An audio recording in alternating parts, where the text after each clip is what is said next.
உங்களுக்கு ஆசீர்வாதம் வேணுமா? சொல்லுங்க எல்லாரும், என் சிரசில் ஆசீர்வாதம் தங்கணும். சிரசில் ஆசீர்வாதம் தங்கணும்.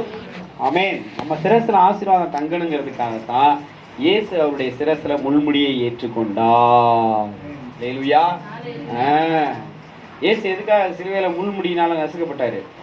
நம்ம சிரசில ஆசீர்வாதம் தங்க வேண்டும். நம்ம சிரசில என்ன தங்கணும்? ஆசீர்வாதம் தங்க வேண்டும். நம்முடைய சிரசில ஆசீர்வாதம் தங்க வேண்டும். பாருங்க, கர்த்தருக்கு மகிமை உண்டாகட்டும். நம்ம கடந்த நாட்கள்ல 6 கட்டளைகளை பார்த்தோம். எத்தனை பேருக்கு ஞாபகம் இருக்கு? சொல்லுங்க பாப்போம். ஒவ்வொன்றா சொல்லுங்க பாப்போம். எத்தனை கட்டளைகள் பார்த்தோம்? எத்தனை கட்டளைகள் பார்த்தோம்? 6 கட்டளைகள் பார்த்தோம். ஒவ்வொன்றா சொல்லுங்க பாப்போம்.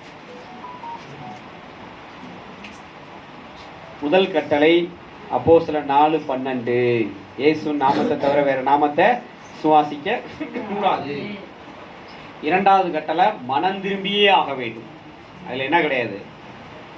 மனம் திரும்புறதுல நீங்க ரொம்ப ஜாக்கிரதையா இருக்கணும். மனம் திரும்புறதுக்கு நீங்க ரொம்ப தீர்மானம் எடுக்கணும். மனம் திரும்புறதுன்னா அதுதான். திரும்ப திரும்ப உங்களுக்கு சொல்லி கொடுக்குறேன். மனம் திரும்புறதுனா என்னது? நீங்க இயேசுக்காக வாழணும்னு எடுக்கிற தீர்மானம் தான் மனம் திரும்புதல்ங்கிறது. ஆண்டவர் பிரியமில்லாத காரியம் ஏதாவது உங்க வாழ்க்கையில இருக்குது அப்படின்னா அதை நீங்க விட்டுடுவேன் அப்படின்னு சொல்லி தீர்மானம் எடுக்கணும். அதுக்கு பேர் தான் என்னது? மனம் திரும்புதல். தீர்மானம்னா என்ன தெரியுமா? ஒரு முடிவை எடுத்துட்டோம் அப்படின்னா அதன்படி கடைசி வரை இருக்கணும். அதுதான் தீர்மானம். நான் இனிமே பைபிள் வாசிக்காம வீட்டை விட்டு வெளியே போக மாட்டேன் அப்படின்னா நீங்க பைபிள் வாசிச்சுட்டு தான் வீட்டை விட்டு வெளியே போகணும். ஹல்லேலூயா. இந்த மாசம் ஒரு பைபிள் வாங்குவேன் அப்படின்னா நீங்க பைபிள் வாங்கிடணும். அதுதான் தீர்மானம். எத்தனை பேர் அந்த நியூ இயருக்காக எடுத்த தீர்மானங்களை டெய்லி எடுத்து வாசிக்கிறீங்க? அதெல்லாம் மறந்தே போயிடுச்சு. அப்பனா அது கிடையாது, தீர்மானம் கிடையாது. தீர்மானம்னா இப்ப தேவன் பாருங்க, பரலோகத்துல அவர் வச்சிருக்கிற தீர்மானத்தெல்லாம் நமக்கு இன்னைக்கு வரைக்கும் கையில பைபிளா கொடுத்துருக்கிறாரு. பரலோகத்துல பைபிள் இருக்குது. அவருடைய தீர்மானம் இதுதான். இதை இன்னைக்கு வரைக்கும் நம்ம கையில கொடுத்துருக்கிறாருன்னா அவர் எடுத்த தீர்மானத்துல எவ்வளவு உண்மையா இருக்கிறார் பாருங்க. அவர் எடுத்த தீர்மானங்கள்லாம் நேற்று எடுத்தாரா? உலகம் தோற்றத்துக்கு முன்னாலே எடுத்துட்டாரு. அந்த தீர்மானத்துல உண்மையா இருக்கனாலதான் இந்த பைபிள் நம்ம கையில இருக்குது. பாருங்க, அவர் சத்தியமா இருக்கிறார். தீர்மானத்துல எப்படி இருக்கிறாரு? சத்தியமா இருக்கிறார். நேற்றும் இன்றும் என்றும் மாறாதவரா இருக்கிறார். அப்ப மனம் திரும்புதல் என்பது நம்ம ஆண்டவருக்காக எடுக்கக்கூடிய தீர்மானங்கள்ல கடைசி வரையே உறுதியா இருக்கிறது. அல்லேலூயா. இது இரண்டாவது கட்டளை. மூணாவது கட்டளை நாம சாட்சியா இருக்க வேண்டும். என்னவா இருக்கணும்? நான் பரிசுத்தராக நீங்களும் பரிசுத்தராயிருங்கள். இப்ப பாருங்க, இப்ப வந்து ஒரு ஒரு ஒரு பேப்பர் இருக்கு வைங்க. இதை போய் ஜெராக்ஸ் எடுத்தா எது வரும்? அதே தான். நம்ம வேற ஒண்ணும் கிடையாது. சாட்சினா அதுதான். சாட்சினா என்னது?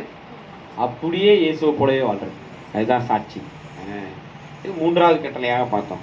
நான்காவதாக என்ன பார்த்தோம்? இயேசு நம்மகிட்ட அன்பா இருக்கிறது போல நாமளும் மற்றவங்களிடத்துல அன்பா இருக்கணும்னு பார்த்தோம். ஐந்தாவதாக என்னது கட்டளை பார்த்தோம்?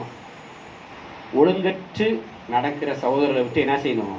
விலகணும். ஏன் ஒழுங்கற்று நடக்கிறாங்க? அவங்க வீண் அலுவல்காரர்களா இருக்கிறாங்க. வெட்டி வேலை. வீண் அலுவல்னா என்னது? வெட்டி வேலை, ஒரு பிரயோஜனம் இல்லாத வேலை. ஏன் ஒழுங்கு கெட்டு போகுது? ஆகாத சம்பாசனை. எது? ஆகாத சம்பாசனை நல்லொழுக்கங்களை கெடுக்கும். நல்லொழுக்கங்களை கெடுக்கும். அதனால தான் வந்து என்ன செய்யணும்? கூடா நட்பு கேடா முடியும். நம்ம யார் கூட சேர்றோம்? பரிசுத்தவான்களோட ஐக்கியமா இருக்கு. யாரோட ஐக்கியமா இருக்கிறோம்? பரிசுத்தவான்களோட ஐக்கியமா இருந்தா பரிசுத்தம் வரும். பாவிகளோட ஐக்கியமா இருந்தா பாவம் தான். அதனாலதான் யோவான் சொல்றாரு, எங்கள் ஐக்கியம் பிதாவோடும் குமாரனோடும் ஆவியானவரோடும் இருக்கிறது. அதனாலதான் யோவான் வந்து பாத்தீங்கன்னா அவரை குறித்து பரிசுத்த அப்போஸ்தலன் அப்படின்னு சொல்லி சொல்றாங்க. ஏன் அவர் பரிசுத்த அப்போஸ்தலன்? ஏன்னா அவர் பரிசுத்த தேவனோட ஐக்கியமா இருந்தார்.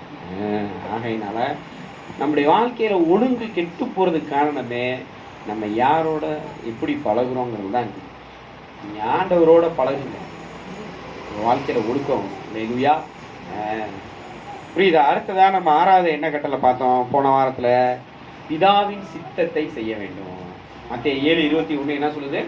என்னுடைய பிதா என்னை அனுப்பின பிதாவின் சித்தத்தை செய்யாம என்னை நோக்கி கர்த்தாவே கர்த்தாவேன்னு சொன்னா என்ன கிடையாது, பரலோக ராஜ்யத்துல பிரவேசிக்க முடியாது. அப்ப பிதாவோட சித்தம் என்ன? முதல் சித்தம். வியாழக்கிழமை பைபிள் சிரிக்கிய ஒருத்தரையுமே காணாம், பிரியா சிஸ்டர் மட்டும்தான் வந்திருந்தாங்க. முதல் சித்தமாக ரட்சிப்பை குறித்து பார்த்தோம். 1 தீமோத்தேயு 2:4 ரட்சிப்பு. பைபிள் ஸ்டடிக்கெலாம் தயவு செஞ்சு எல்லாரும் வாங்க. அதே போல் தினந்தோறும் மாலையில் நடக்கிற ஜெபத்துக்கு வாங்க. வெள்ளிக்கிழமை மட்டும்தான் ஜெபம் இருக்காது. கர்த்தருக்கு ஸ்தோத்திரம். பாருங்க, ஆண்டவர் மகிமை. இன்றைக்கு நாம ஒரு கட்டளையை பார்க்க இருக்கிறோம். அப்போஸ்தலர்கள் 1:5 எடுத்து வாசிங்க. அப்போஸ்தலர்கள் 1:5. அப்போஸ்தலர்கள் 1:5.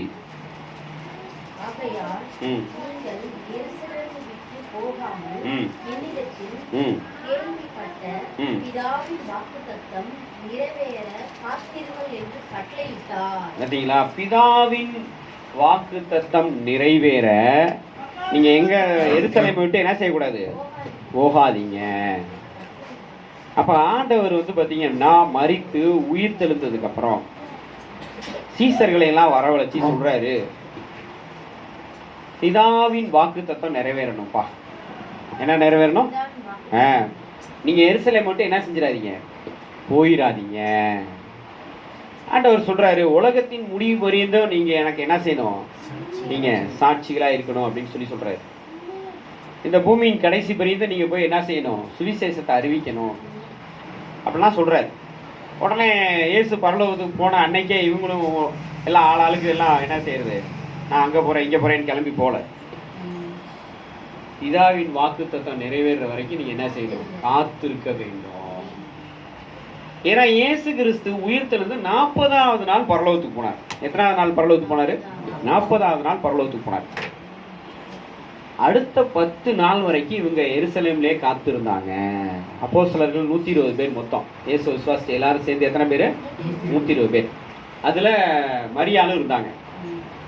மரியாளும் அதுல ஒருத்தவங்களா இருந்தாங்க. அப்ப அந்த 120 பேரும் சேர்ந்து எருசலேம்ல என்ன செஞ்சாங்க அப்படின்னா, பரிசுத்த ஆவியானவர் வர வேண்டும், பரிசுத்த ஆவியை தர வேண்டும் என்று என்ன செஞ்சிருந்தாங்க, காத்திருந்தாங்க. இந்த பரிசுத்த ஆவியை பெற்றுக்கொள்ளும் போதுதான் அவங்களுக்குள்ளாக பிதாவின் வாக்குத்தத்தம் நிறைவேறுகிறது. நல்ல கவனமா கேளுங்க. இந்த பரிசுத்த ஆவியை ஒவ்வொருத்தரும், இன்றைக்கு புதிய ஏற்பாட்டு சபையில இருக்கிற நம்ம ஒவ்வொருத்தரும் பெற்றுக்கொள்ள வேண்டும் என்பது இயேசுவோட கட்டளையாக இருக்கிறது. ஆண்டவர் என்ன சொல்லி இருக்கிறார் அவங்களுக்கு, எருசலேம் மட்டும் போகாதீங்க, பிதாவின் வாக்குத்தத்தம் நிறைவேற வரைக்கும் காத்துங்கள் என்று கட்டளையிட்டாரு. அதெல்லாம் எனக்கு தெரியாதுங்க. எங்க அப்பா பேரு ஆரோக்கியசாமி, என் பேர் பீட்டருங்க, என் ஒய்ஃப் பேர் சகாயராணிங்க, நாங்க கிறிஸ்டின்ங்க. ஆண்டவர் அதை ஏத்துக்கவே மாட்டார். ஆண்டவர் அதை என்ன செய்ய மாட்டாரு, ஏத்துக்க மாட்டார். புதிய ஏற்பாடு சபையில இருக்கணும். நீ எந்த சபையில இருந்தது அதெல்லாம் தேவையே கிடையாது கடவுளுக்கு. மொத்தத்துல ஒரே சபை தான். என்னது? புதிய ஏற்பாட்டு சபை. என்ன சபை? நான் அந்த சர்ச்சுக்கு போறேன், நான் இந்த சர்ச்சுக்கு போறேன், நான் சிஎஸ்ஐக்கு போறேன், நான் ரோமன் கேத்தலிக்கு போறேன், நான் வெந்த கோஸ்தைக்கு போறேன். நீ வெந்த கோஸ்தைக்கு போனாலும் சரி, வேகாத கோஸ்தைக்கு போனாலும் சரி, உனக்கு பேர் என்னது? புதிய ஏற்பாட்டு சபை. இயேசு என்னைக்கு மரித்து உயிர்த்தெழுந்தாரோ, என்னைக்கு ஆவியானவர் வந்தாரோ, அன்றையிலிருந்து இயேசு திரும்ப சபையை எடுத்துக்கொள்கிற வரைக்கும் எத்தனை ஆயிரம் வருஷம் ஆனாலும் இங்க இருக்கிற சபைக்கு பேர் என்னது? புதிய ஏற்பாட்டு சபை. இந்த சபைக்கு பேர் என்னது? புதிய ஏற்பாட்டு சபை. புதிய ஏற்பாட்டு சபையில விசுவாசிகளா இருக்கணும் அப்படின்னா, புதிய ஏற்பாட்டு சபையில ஊழியர்களா இருக்கணும் அப்படின்னா, அவங்க பரிசுத்த ஆவியை பெற்றுக்கொள்ள வேண்டும். அல்லேலூயா. ஏங்க பரிசுத்த ஆவியை பெற்றுக்கொள்ள வேண்டும்? இததான் பிதா புதிய ஏற்பாட்டு சபைக்கு வாக்குத்தத்தமாக கொடுக்கிறாரு. மீண்டும் அந்த வசனத்தை வாசிங்க. அப்போஸ்தலர் 1:5.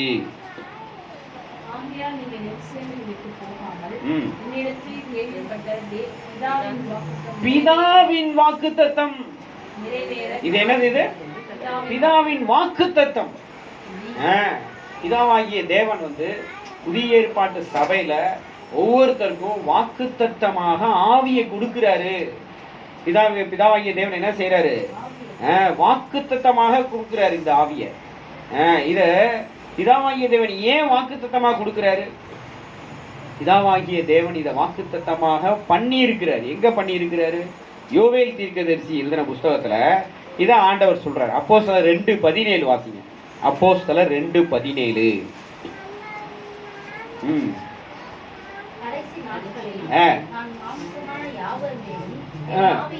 பாத்தீங்களா? கடைசி நாட்களில் நான் மாம்சமான யாவர் மேலும் என் ஆவியை ஊற்றுவேன்.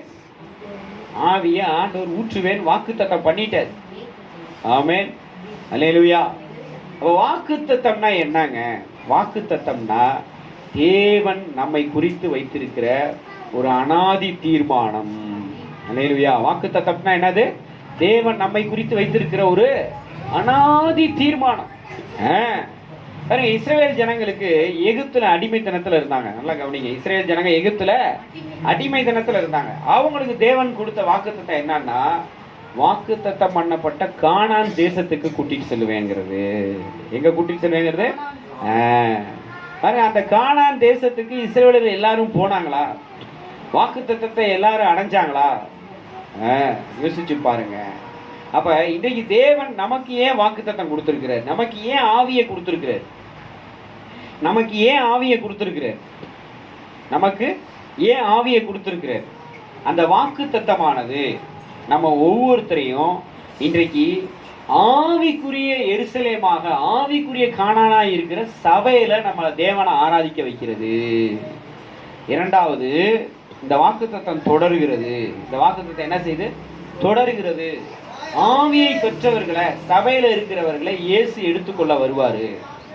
மூன்றாவது, இயேசு கிறிஸ்துவோடு கூட மீண்டும் இறங்கி வந்து இந்த பூமியில 1000 வருடம் அரசாட்சி செய்வாங்க.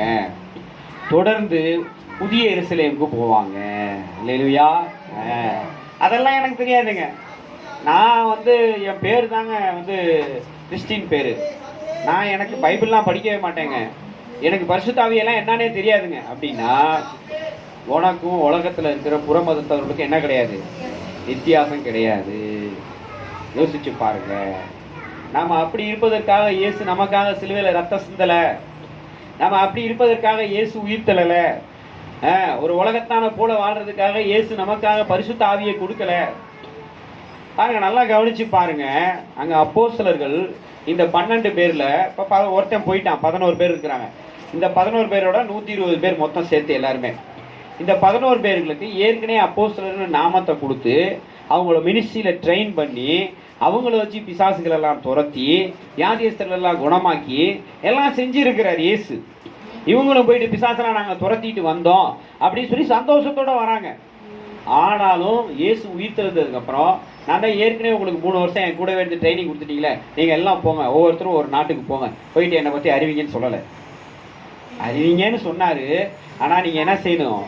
வாக்குத்தத்தம் நிறைவேற காத்திருங்கள் என்று கட்டளையிட்டார். அதுதான் ரொம்ப முக்கியம். இன்னைக்கு உங்களுக்கும் அதுதான் கட்டளை, எனக்கும் அதுதான் கட்டளை.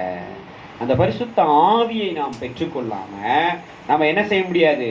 தேவனுக்காக, தேவனுடைய பிள்ளைகளாக வாழ முடியாது.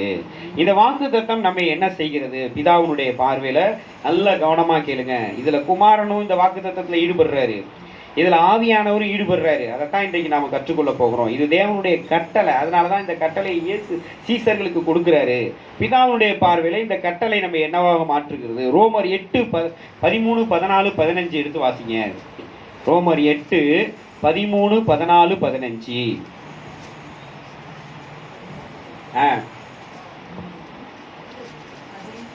ரோமர் 8:13, 14, 15.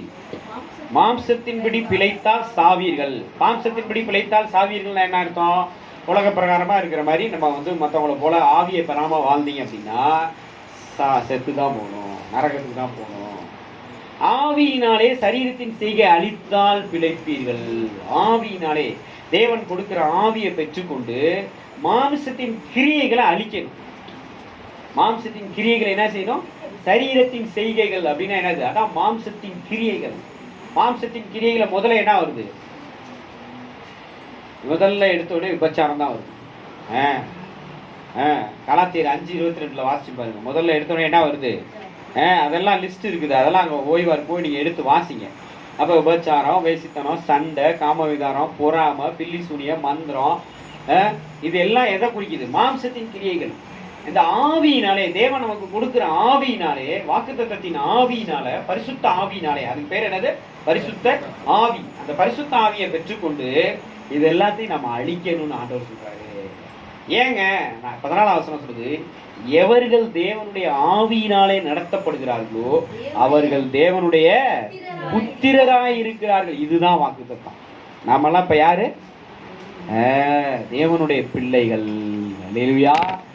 இப்ப நாமெல்லாம் யாரு? தேவனுடைய ஜனங்கள். நாமெல்லாம் தேவனுடைய பிள்ளைகள். ஆவியை பெறாதவங்களாம் யாரு?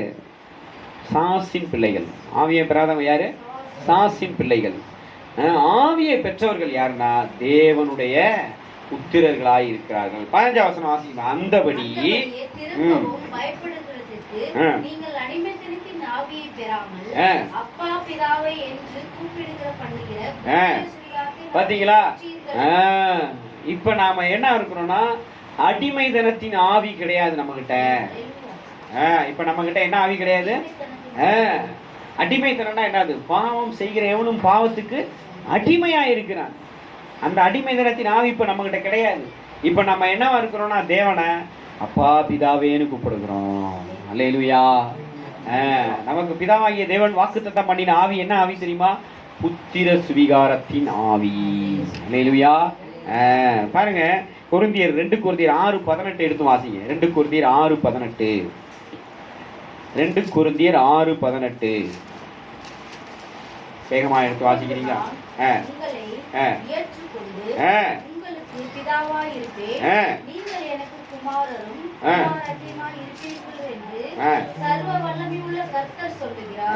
பாத்தீங்களா? நீங்க எப்ப பரிசுத்த ஆவியை பெற்றுக் கொள்கிறீங்களோ அப்பதான் கடவுள் உங்களை ஏத்துக்குவாரு. ஏற்றுக்கொண்டு என்ன செய்யறாரு? நான் உங்களுக்கு பிதாவாயிருப்பேன். என்னவா இருப்பேங்கிறாரு? நீங்கள் எனக்கு குமாரரும் குமாரத்திகளுமாயிருப்பீர்கள். இத 7வது அதிகாரத்துல 1ஆம் வசனம் என்ன சொல்லுது பாருங்க. இப்படிப்பட்ட வாக்கு தத்தங்கள். இதுதான் வாக்கு தத்தம். நாம கடவுளுடைய பிள்ளைகளா மாறுறது, வானத்தையும் பூமியும் சமுத்திரத்தை உண்டாக்கின தேவன் நம்முடைய தகப்பனா மாறுறது, அதுதான் என்னது? வாக்கு தத்தம். சும்மா நான் சபைக்கு வரேன், சும்மா நான் கிறிஸ்தவ குடும்பத்தில் பிறந்தேன் அப்படிலாம் அதெல்லாம் செய்ய முடியாது. மனசார இயேசுவை என்ன செய்யணும்? விசுவாசிக்கணும். மனசார இயேசு எனக்காக, என் பாவங்களுக்காக, என் மீறுதல்களுக்காக, அக்கிரமங்களுக்காக ஜீவனை கொடுத்தாரு. இயேசு கிறிஸ்து ரத்தத்தினால என் பாவங்கள் கழுவப்படணும். நான் கடவுளுடைய பிள்ளையா மாறணும். நான் முழுகி ஞானஸ்தானம் எடுக்கணும். நான் தேவனுடைய சித்தத்தை செய்யணும். இந்த கட்டளைகளை எல்லாம் நிறைவேற்றணும். மனசார நீங்க ஒப்பு கொடுக்கும் போது கர்த்தர் என்ன செய்யறாரா? அந்த வாக்குத்தத்தத்தை கொடுக்கிறாரு. அப்போஸ்தலர் 2:39-40 எடுத்து வாசிங்க. அப்போஸ்தலர் 2:38-39-40 வாசிங்க. 38 பேதுரு அவர்களை நோக்கி, நீங்கள் மனம் திரும்பி ஒவ்வொருவரும் பாவ மன்னிப்புக்கு என்று இயேசு கிறிஸ்து நாமத்தினால் ஞானஸ்தானம் பெற்றுக் கொள்ளுங்கள். அப்பொழுது பரிசுத்த ஆவியின் வரத்தை பெறுவீர்கள். வாக்குத்தத்தமானது உங்களுக்கு உங்கள் பிள்ளைகளுக்கு நம்முடைய தேவனாய கர்த்தர் வரவழைக்கும் தூரத்துள்ள யாவருக்கும் உண்டாயிருக்கிறது சொல்லி இன்னும் அநேக வார்த்தைகளால் சாட்சி கூறி மாறுபாடு சந்ததியை விட்டு உங்களை விலகி ரட்சித்து கொள்ளுங்கள் என்று புத்தி சொன்னான். அல்லேலூயா. பார்த்தீங்களா? அப்ப சரியா மனம் திரும்பணும். என்ன திரும்பணும்? நான் அதைத்தான் சொல்றேன், திரும்ப திரும்ப அது தேவனுடைய கட்டளை. அந்த கட்டளை நிறைவேற்றினா இந்த கட்டளை நிறைவேற்ற முடியும். நீ மனம் திரும்பாம பரிசுத்த ஆவியெல்லாம் ஆண்டவர் கொடுக்கவே மாட்டார். மனம் திரும்பாம என்ன செய்ய முடியாது? பரிசுத்த ஆவியை பெறாம ஒண்ணுமே செய்ய முடியாது. வாக்குத்தத்தத்தை சுதந்திரிக்க முடியாது. புதிய ஏற்பாட்டு சபையில இருக்கணும்னா பரிசுத்த ஆவியை பெற்றுதான் இருக்கணும். அதுதான் வாக்குத்தத்தம் பண்ணப்பட்ட சபை, புதிய ஏற்பாட்டு சபை. இந்த சபை தான் புதிய எருசலேம் சபையா மாறப்போகுது. நித்திய சபையா மாறும். அப்ப நீங்க புதிய ஏற்பாட்டு சபையில வாக்குத்தத்தம் பெற்ற தேவன் கொடுக்கிற அந்த புத்திர சுவிகாரத்தின் ஆவியை பெற்றுக்கொள்ளதான் இயேசு சொல்றாரு, நீ எருசலேம்லே காத்துரு, எருசலேம்லே காத்துரு. ஏன்னா அவங்களதான் தேவன் ஏற்றுக்கொள்கிறார். என்னைக்கு பிதா அந்த வாக்குத்தத்தம் பண்ணப்பட்ட ஆவியை அனுப்புனாரோ, என்னைக்கு இயேசு அந்த ஆவியை வாங்கி அவங்க மேல கொடுத்தாரோ, என்னைக்கு ஆவியானவர் அவங்க மேல இறங்குனாரோ, அன்னைக்குதான் தேவனுடைய புத்திரர்களா அவங்க மாறியிருக்காங்க. அல்லேலூயா. குமாரரும் குமாரத்தியுமாயிருப்பீர்கள். இது நமக்கு கர்த்தர் கொடுத்த மிகப்பெரிய கட்டளையாக இருக்கிறது. எனக்கு அதெல்லாம் தெரியாதுங்க, நான் அதெல்லாம் செய்ய மாட்டேங்க அப்படின்னா 7வது கட்டளை ரொம்ப முக்கியமான கட்டளை. ஏற்கனவே சொல்லி கொடுத்த அந்த 6 கட்டளைகளையும் நீங்கள் திரும்ப திரும்ப போய் கேளுங்க. யூடியூப்ல அந்த மெசேஜ்லாம் இருக்கு. கேட்டு அதை திரும்ப உங்களுக்குள்ளேயே அதை சரியாக அதை செக் பண்ணி அதை மீண்டும் தேவனுக்கு ஒப்பு கொடுங்க. இது 7வது கட்டளை, மிக முக்கியமான கட்டளை. இந்த கட்டளையை நீங்கள் நிறைவேற்றிட்டீங்கன்னா தான் நித்திய ஜீவனே உங்களுக்கு கிடைக்கும். இந்த கட்டளை நிறைவேற்றலாம் நித்திய ஜீவன் கிடைக்காது. பரிசுத்த ஆவியை பெறாதவங்க கர்த்தருடைய வருகையில போக முடியாது. கர்த்தருடைய வருகையில போகாதவங்களுக்கு எப்படி நித்திய ஜீவன் கிடைக்கும்? வாய்ப்பே கிடையாது. கவனமா இருக்கணும். அதனால இயேசு இதை குறித்து என்ன சொல்லுகிறாரு? அப்போஸ்தலர் 1:4 எடுத்து வாசிங்க. பிதா இதை வாக்குத்தத்தமாக கொடுக்கிறாரு.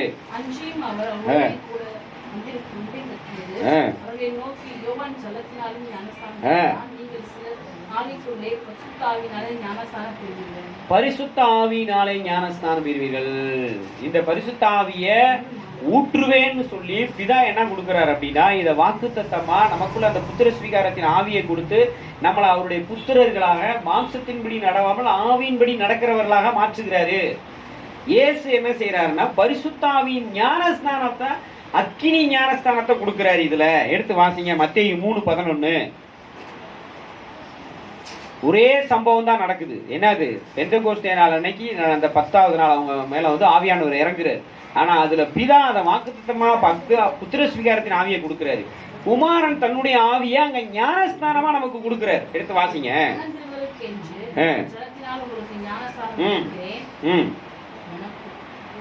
எனக்கு பின் வருகிறவரோ என்னில் வல்லவராய் இருக்கிறாரு.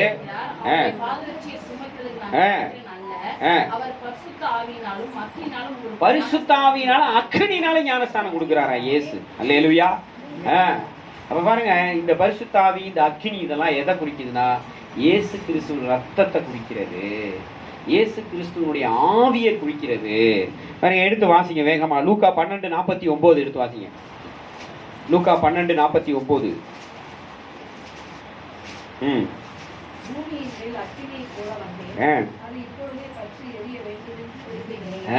அந்த அக்கினியை எங்க போட்டாரு? இயேசு கல்வாரி சிலுவையில அவருடைய ரத்தத்தை சிந்தினாரு. அந்த ரத்தத்தினால ஸ்நானம் பண்ணுகிறார். நம்மளை என்ன செய்யறாரு? முழுக்குகிறார். அந்த ரத்தத்தினால நம்மளை கழுவுகிறார். அந்த ரத்தத்தினால நம்மளை நிரப்புகிறார்.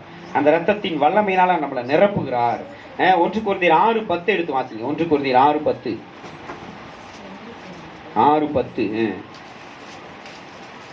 1 கொரிந்தியர் 6:10 அங்க அவருடைய ஆவியினால் கழுவப்பட்டீர்கள், நீதிமான்களாக்கப்பட்டீர்கள் எழுதப்பட்டிருக்குது.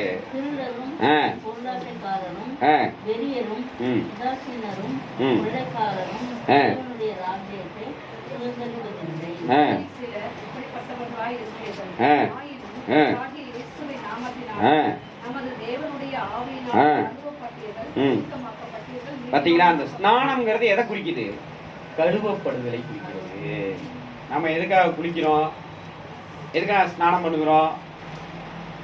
குளிச்சாதான் அழுக்கு போகும். குளிச்சாதான் இல்லைன்னா பக்கத்துல இருந்தா என்ன கப்படிக்குதுங்கிறாங்களா இல்லையா?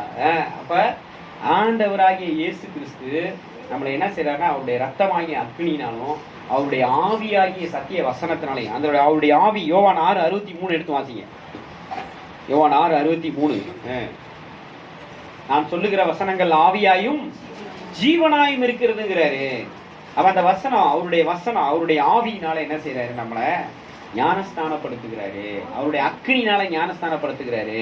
நம்ம ஏற்கனவே ஜல ஞானஸ்தானம் எடுத்தவங்களுக்கு தான் இந்த அனுபவம் கிடைக்கும். நம்ம ஜலத்துல ஞானஸ்தானம் எடுத்துட்டோம். இப்ப அக்னினாலும் ஆவியினாலும் பரிசுத்தாவியை பெற்றுக்கொள்ளும் பொழுது இயேசு நம்மளை ஸ்நானப்படுத்துகிறார். யோவான் 6:63 என்ன சொல்லுது? நான் சொல்லுகிற வசனங்கள் ஆவியாயும் ஜீவனாயும் இருக்கிறது. கிறிஸ்துவின் வசனம் தான், அவருடைய ரத்தம் தான் நம்மளை ஸ்நானப்படுத்துகிறது. நம்மளை என்ன செய்யுது? ஞானஸ்நானப்படுத்துகிறது. 3வது ஆவியானவர் என்ன செய்கிறாரு? அப்போஸ்தலர் 2:4 எடுத்து வாசிங்க. பிதா முதலாவது வாக்குத்தத்தமாக அந்த ஆவியை நமக்கு கொடுக்கிறாரு.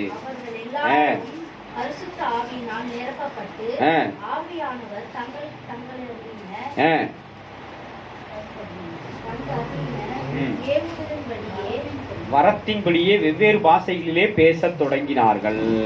பாருங்க, இப்ப ஆவியை நீங்க பெற்றுக்கொண்டுட்டீங்க அப்படின்னா ஆவியானவர் உங்களுக்கு அந்நிய பாஷையை கொடுப்பாரு. அல்லேலூயா. ஆவியை பெற்றுக்கொள்ளாதவங்களுக்கு அந்நிய பாஷை பேச முடியாது. அநேக இடத்துல நம்ம வாசிக்கிறோம். திரும்ப அப்போஸ்தலர் நடவடிக்கைகள்ல எங்கெல்லாம் பரிசுத்த ஆவியானவர் வந்து பரிசுத்த ஆவியினால ஜனங்களை நிரப்புகிறாரோ அப்போ அவங்க அந்நிய பாஷை பேசுகிறார்கள். அல்லேலூயா. மீண்டும் மீண்டும் திரும்பவும் சொல்றேன் உங்களுக்கு, நீங்க ஆண்டவர் இடத்துல எருசலேம்ல அந்த அப்போஸ்தலர்கள் காத்திருந்தது போல, நான் ரட்சிக்கப்பட்டுட்டேங்க, அது தனி அனுபவம், அது வேற. நான் மனம் திரும்பிட்டேன், அது தனி அனுபவம். நான் ஜலத்துல முழுகி ஞானஸ்தானம் எடுத்துட்டேன், அது தனி அனுபவம். நான் காணிக்கை கொடுக்குறேன், அது தனி அனுபவம். நான் சபைக்கு வரேன், அது தனி அனுபவம். இது எல்லா அனுபவங்களும் நமக்காக எதுக்காக கர்த்தர் கொடுக்குறாங்கன்னா, நீங்க பரிசுத்த ஆவியை பெற்றுக்கொள்ள வேண்டும். பரிசுத்த ஆவியை பெற்றுக்கொண்டாதான் தேவனுடைய புத்திரர்களா மாற முடியும். வாக்குத்தத்தம் நிறைவேறும். குமாரனுடைய அந்த ஞானஸ்தானம், பரிசுத்தாவின் ஞானஸ்தானம், அக்கியின் ஞானஸ்தானம் கிடைக்கும். ஆவியானவர் கொடுக்கிற அந்த அந்நிய பாஷை வரங்கள் வேண்டும் நமக்கு. இத வேதம் என்ன சொல்லுது? எபேசியர் 1:13 எடுத்து வாசிங்க. எபேசியர் 1:13. ரட்சிப்பின் சுவிசேஷமாகிய சத்திய வசனத்தை கேட்டு விசுவாசிகளான போது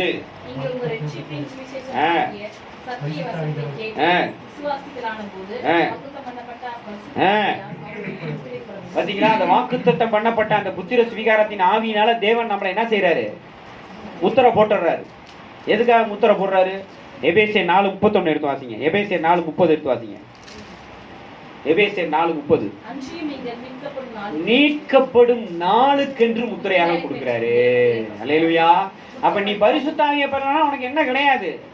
அந்த முத்திரை இல்லாதவங்க வருகையில போக முடியாது. மீட்பு கிடையாது. மீட்பு வேணும்னா 2ஆம் வருகையில போகணும்னா, ரகசிய வருகையில போகணும்னா மீட்கப்படணும்னா முத்திரை வேணும். அப்ப நீ முத்திரை இல்லாதவனா நீ எங்கேயும் போன அப்படின்னா எப்படி நீ எனக்காக ஊழியம் செய்வ? ஆண்டவர் அதனாலதான் என்ன செய்யுது? அப்போஸ்தலர், நீ எல்லாம் ஏற்கனவே அப்போஸ்தலர் தான், ஆனா இன்னும் என்ன பெறல? ஆவியை பெறல. ஏற்கனவே பிசாசு துரத்தி இருக்கிற, வியாதியஸ்துல குணமாக்கி இருக்கிற, ஆனா நீ என்ன செஞ்சாகணும்? ஆவியை பெறணும். அதுக்காக தான் சொல்றாரு, நீ என்ன செய்ய? எருசலேம்ல போயிடாரு. எருசலேம் விட்டு போன மகனை நீ செத்துருவ அப்படின்றாங்க. கட்டளை கொடுக்குறாரு. என்ன கொடுக்குறாரு? பரிசுத்த ஆவியானவர் வந்து பரிசுத்த ஆவி உங்க மேல சீல் பண்ற வரைக்கும், முத்திரை போடுகிற வரைக்கும் நீங்க என்ன செய்ய? எருசலேம் விட்டு கிளம்பாதீங்கன்னு கட்டளை எடுக்கிறாரு. எருசலேம்ல காத்திருங்கள். எருசலேம்ல என்ன இருங்கள்ங்கிறாரு? காத்திருங்கள். 1 நாள் காத்திருந்தாங்க, 2 நாள் காத்திருந்தாங்க, 3 நாள் காத்திருந்தாங்க. 10வது நாள் ஆவியானவர் வராரு. எப்படி வராரு பாருங்க, எடுத்து வாசிங்க. அப்போஸ்தலர் நடவடிக்கைகள் 2:2 எடுத்து வாசிங்க. 2:2-3. காற்று அடிக்கிற முழக்கம் போல வானத்திலிருந்து சடுதியாய் ஒரு முழக்கம் உண்டாகி அவர்கள் உட்கார்ந்த வீடு முழுவதையும் நிரப்பிற்று. அல்லாமலும் அக்கினி மயமான நாவுகள் போல பிரிந்திருக்கும் நாவுகள் அவர்களுக்கு காணப்பட்டு அவர்கள் ஒவ்வொருவர் மேலும் வந்து அமர்ந்தது. அல்லேலூயா. 4ஆம் வசனம் சொல்லுது, அவர்கள் எல்லாரும் பரிசுத்த ஆவியினாலே நிரப்பப்பட்டு ஆவியானவர் தங்களுக்கு தந்தருளின் வரத்தின்படியே வெவ்வேறு பாஷைகளிலே பேசத் தொடங்கினார்கள். இது ஆவியானவர் நம்மளை பரிசுத்த ஆவியினால நிரப்புகிற அனுபவம். அல்லேலூயா. பிதா நமக்கு வாக்குத்தத்தம் பண்ணப்பட்ட ஆவியை கொடுக்கிறாரு, முத்திரையிடுகிறாரு. இயேசு நமக்கு பரிசுத்த ஆவியின் அக்னியினாலே ஞானஸ்தானம் கொடுக்கிறாரு. பரிசுத்த ஆவியானவர் நம்மை பரிசுத்த ஆவியினாலே நிரப்புகிறாரு. அல்லேலூயா. அப்ப இந்த 3 அனுபவத்தையும் ஒரே நேரத்துல நாம எப்ப நாம வந்து அந்த பரிசுத்த ஆவியை பெற்றுக்கொள்கிறோமோ அப்ப நாம பெற்றுக்கொள்கிறோம். அல்லேலூயா. பிதாவானவர் நமக்கு வாக்குத்தத்தமா ஆவியை கொடுக்கிறார், முத்திரையிடுகிறார் நம்மளை. 2வது, இயேசு கிறிஸ்து பரிசுத்த ஆவியினாலும் அக்கினியினாலும் நம்மளை ஞானஸ்தானப்படுத்துகிறாரு. 3வது, ஆவியானவர் பரிசுத்த ஆவியினால நம்மளை நிரப்புகிறாரு. அல்லேலூயா. இந்த 3 அனுபவமும் ஒரே நேரத்துல ஒரே அனுபவமாக நம்ம எப்ப இயேசு எனக்காக ஜீவனை கொடுத்து உயிர்த்தெழுந்தாரு, என் பாவங்களை எல்லாம் அவர் சிலுவையில சுமந்து தீர்த்துட்டாருன்னு நான் இனி பாவம் செய்ய மாட்டேன்னு மனம் திரும்பி தீர்மானம் எடுத்து ஞானஸ்நானம் எடுக்கும் போது இந்த வரத்தை நாம பெறுகிறோம். அல்லேலூயா. இந்த வரத்தை நாம பெறுகிறோம். ஏன்னா இந்த வரம் அவனுக்கு தந்த வரத்தின்படியே வெவ்வேறு பாஷைகளை பேச தொடங்கினார்கள். அதைத்தான் பேதுரு சொல்றாரு 38ல, நீங்க இயேசு கிறிஸ்துவின் நாமத்தினால மனம் திரும்பி பாவ மன்னிப்பு கேட்டு ஞானஸ்தானம் பெறும் பொழுது இந்த பரிசுத்த ஆவியின் வரத்தை பெறுவீர்கள்.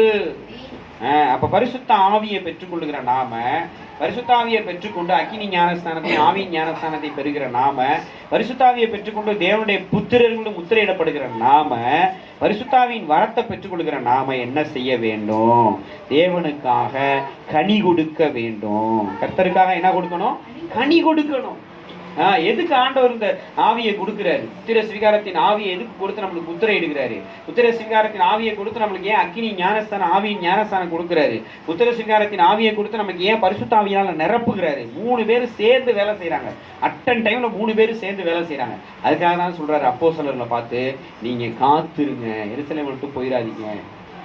நான் பெரிய அப்போஸ்தலன், நான் பிசாசை துரத்திடுவேன், எனக்கு இயேசு அப்போஸ்தலன் பேர் வச்சிருக்கிறாரு அப்படின்லாம் என்ன செய்யல. ஏதாப்பா உட்கார்றான்டார். முதல்ல உட்காரு, முதல்ல காத்துருட்டார். இன்றைக்கு நாம சபைக்கு வருகிறோம், எனக்கு பரிசுத்தாவியை கொடுங்க ஆண்டவரேன்னு தேவசமூகத்தில் எவ்வளவு நேரம் காத்திருக்கிறீங்க? பாருங்க, பரிசுத்தாவியை பெற்றுக்கொண்டது மாத்திரம் இல்ல, அங்க எடுத்து வாசிங்க. 1 கொரிந்தியர்ல 1 கொரிந்தியர்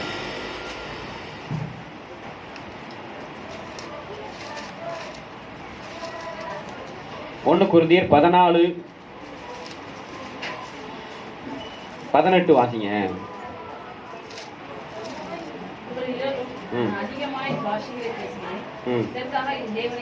பாத்தீங்களா? உங்க எல்லாரும் அதிகமாய் பாஷைகளை பேசுகிறேன். இது யார் சொல்றா?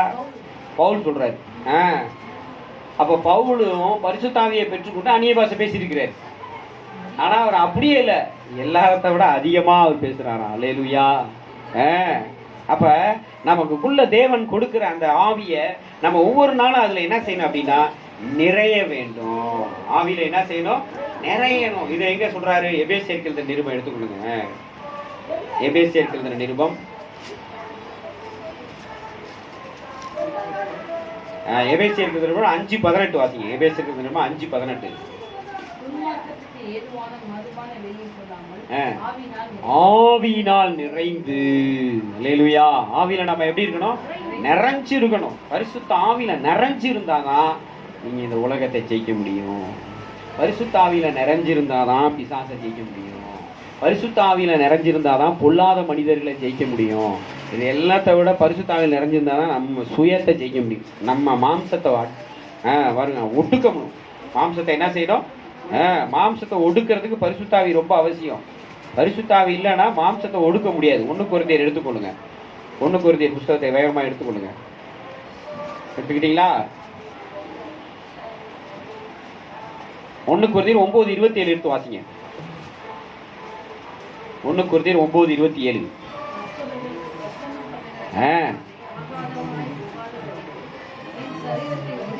பாத்தீங்களா? சரீரத்தை ஒடுக்கணும். சரீரத்தை என்ன செய்யணும்? ஒட்டுக்கணும். அது மாம்சம் அப்படியே தலை தூக்கும். கோவம் உள்ளுக்குள்ள இருந்து பொத்துக்கிட்டு வரும், பொறாம பொங்கிட்டு வரும். என்ன செய்யணும்? கொஞ்ச நேரம் நல்ல ஆண்டவர் கொடுத்த பரிசுத்தாவியை நல்லா என்ன செய்யணும்? இயேசுவே, நீங்க எனக்காக ஜீவனை கொடுத்துருக்கிறீங்க, ரத்தத்தை கொடுத்துருக்கிறீங்க, ஆவியை கொடுத்துருக்கிறீங்க, அக்கினி ஞானஸ்தானத்தை கொடுத்துருக்கிறீங்க, பரிசுத்தாவியை மேல ஊத்துறீங்க. நான் உங்க பிள்ளை, எனக்கு பொறாம வரக்கூடாது, நான் உங்க பிள்ளை, எனக்கு பொறாம வரக்கூடாது அப்படின்னு சொல்லி நல்லா அந்நிய பாஷை பேசி ஜெபம் பண்ணீங்கன்னா ஓடிய பேரும் பொறாமலாம். அல்லேலூயா. சரீரத்தை ஒடுக்கி கீழ்படுத்திக்கிட்டே இருந்திருக்கிறார். அதனாலதான் உங்க எல்லாரும் நான் அதிகமாய் பாஷைகளை பேசுகிறேன். அல்லேலூயா.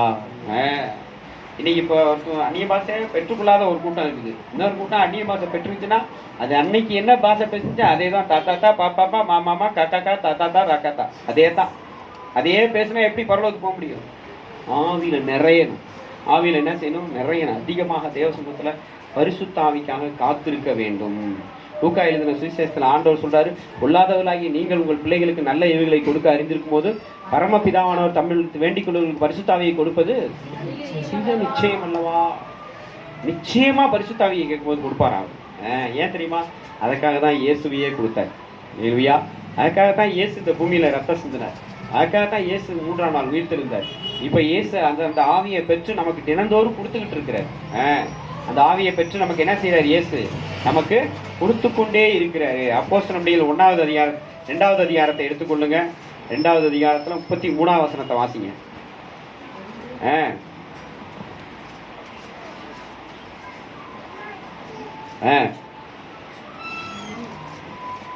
2 2வது அதிகாரம் 33. அவர் தேவனுடைய வலதுகரத்தினால் உயர்த்தப்பட்டு பிதா அருளிய வாக்குத்தத்தத்தின்படியே பரிசுத்தாவியை பெற்று இப்பொழுது நீங்கள் காண்கிறதும் கேட்கிறதுமா இதை முடிந்தலினான். மீண்டும் மீண்டும் பிதா வரும்போதெல்லாம் அங்க என்ன வருது?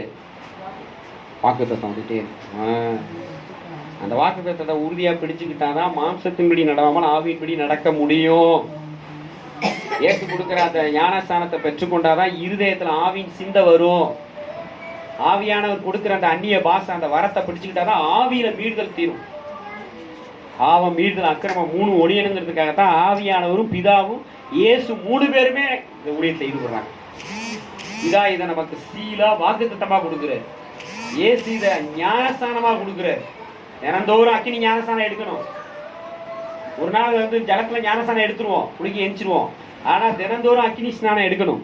தினந்தோறும் பரிசுத்தாவின் ஸ்நானம் எடுக்கணும். எது? வசனம் தான். வசனத்துல முழுகி எந்திரிக்கணும். வசனம் தான் என்னது? அக்கினியா இருக்குது. வசனம் தான் என்னவா இருக்குது? ஆவியா இருக்குது. இந்த வசனத்துல இயேசு கிறிஸ்துடைய ரத்தம் எது தெரியுமா? வசனம் தான். இந்த வசனத்துல தினந்தோறும் முழுகணும். அந்த வார்த்தை மாம்சமானது. அந்த மாம்சத்துல தான் ரத்தம் வந்துச்சு சிலுவையில தொங்கும் போது. தினந்தோறும் தான் பைபிள் வாங்குங்கிறேன் நான். தினந்தோறும் நீங்க பைபிளை வாசிச்சு அந்த உங்க இருதயத்தை அதுக்குள்ள கொண்டு போயிட்டு வெளியே கொண்டு வரணும். அப்பதான் கிறிஸ்துவின் சாயல் வரும். அதுதான் அக்கினி ஸ்நானம். அது மட்டும் இருந்தா பத்தாது. நல்ல அந்நிய பாஷை பேசணும். சரீரத்தை ஒடுக்கணும். மாம்சத்தை என்ன செய்யணும்? ஒடுக்கணும். கர்த்தர் கொடுக்கிற பாஷைகளை ஆவியில நிறைஞ்சி வசனம் அர்த்தம் என்ன வாசிச்சீங்களே, வாசிங்க. எபேசியர் 3:18 திரும்ப வாசிங்க. ஆவியில நிறைஞ்சி என்ன செய்யணும்? 19 வாசிங்க. 4:5-18 வாசிங்க.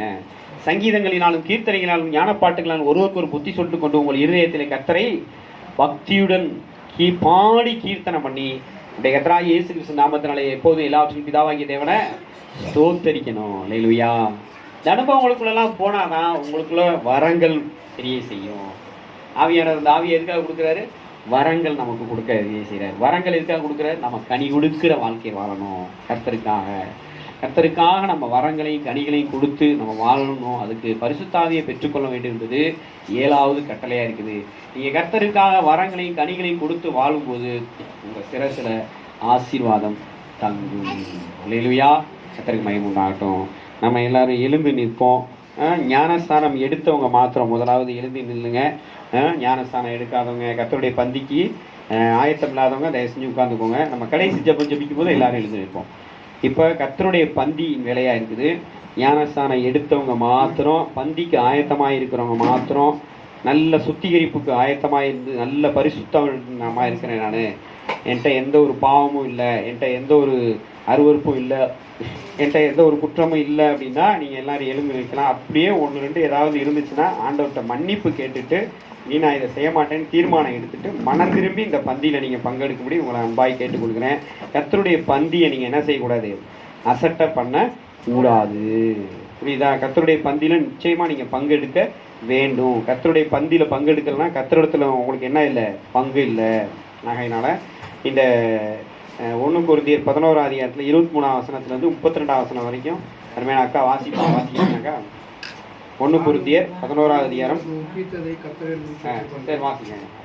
கர்த்தராகிய இயேசு தாம் காட்டி கொடுக்கப்பட்ட அன்றைய ராத்திரியிலே அப்பத்தை எடுத்து ஸ்தோத்திரம் பண்ணி அதை பிட்டு நீங்கள் வாங்கி புசியுங்கள், உங்களுக்காக பிற்கப்படுவது என்னுடைய சரீரமாக இருக்கிறது, என்னை நினைவு கூறும்படி இதை செய்யுங்கள் என்றார். போஜனம் பண்ண பின்பு அவர்